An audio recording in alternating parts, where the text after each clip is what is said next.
আসসালামু আলাইকুম। আমি মোহাম্মদ জাকির ইসলাম। ওয়েস্টার্ন মিথোলজি চ্যানেলে আপনাদের স্বাগত জানাচ্ছি। আজকে আমরা জানব অ্যারেস বা মার্স সম্পর্কে।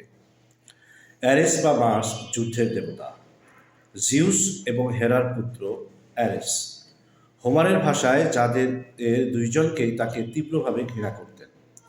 যদিও ইলিয়াড একটি যুদ্ধের কাব্য, তবু এর আদ্যন্তে তিনি ছিলেন এক ঘৃণার পাত্র। মাঝে মাঝে বীরগণ অ্যারেসের লড়াইয়ের আনন্দে প্রীতি বোধ করেন, কিন্তু বেশিরভাগ ক্ষেত্রেই এই নিষ্ঠুর দেবতাগণ থেকে মুক্তি পেতে চান।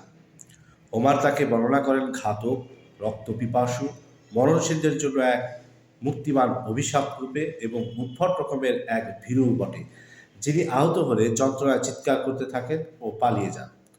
তথাপি যুদ্ধক্ষেত্রে তার থাকত এক অনুচর দল, যা কাউকে উৎসাহিত করতে পারে আত্মবিশ্বাস ছড়িয়ে। সেখানে আছে তার বোন এরিস, যার অর্থ হলো কলহের দেবী, এবং তার পুত্র স্ট্রাইফ, যুদ্ধের দেবী। ইনিও ল্যাটিন ভাষায় বেলোনা। হেঁটে যান তার পাশ দিয়ে, এবং তার সাথে আসে ত্রাসের দেবতা, কম্পনের দেবতা এবং আতঙ্কের দেবতা। যখন তারা অগ্রসর হন, তখন তাদের পেছনে জাগ্রত যন্ত্রণার আর্তনাদ এবং মর্তলোক ভেসে যেত রক্তস্রোতে। গ্রিকরা অ্যারেসকে যতটুকু পছন্দ করত, রোমানরা মার্সকে তার চেয়ে অধিক পছন্দ করত। তাদের কাছে তিনি ইলিয়াডে এর হীন এবং আত্মচিৎকাররত কোনো দেবতা নন। তিনি তাদের কাছে ছিলেন উজ্জ্বল সমর সাজে সুসজ্জিত, দুর্ধর্ষ এবং অজেয়। বীরত্বের মহান ল্যাটিন কাব্য ইনিট এর যোদ্ধারা তার কাছ থেকে মুক্তির আনন্দে উৎফুল্ল হওয়ার চাইতে আনন্দিত হতো তখনই যখন তারা দেখত যে তারা মার্সের শক্তির বলে পতিত হতে যাচ্ছে। তারা দ্রুত ধাবিত হয় গৌরবময় মৃত্যুর দিকে এবং যুদ্ধক্ষেত্রে মৃত্যুকে মধুর মনে করে। পুরাণ তত্ত্বে অ্যারেসের ভূমিকা অতি নগণ্য।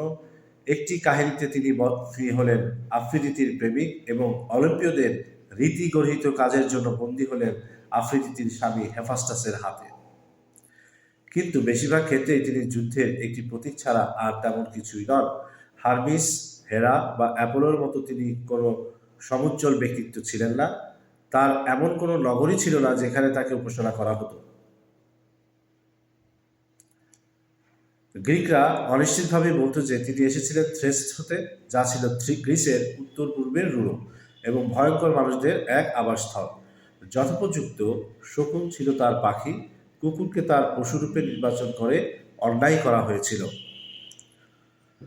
তো আমাদের চ্যানেলটি অবশ্যই সাবস্ক্রাইব করে রাখবেন, যাতে পরবর্তী ভিডিও নোটিফিকেশন পেতে পারেন। ধন্যবাদ।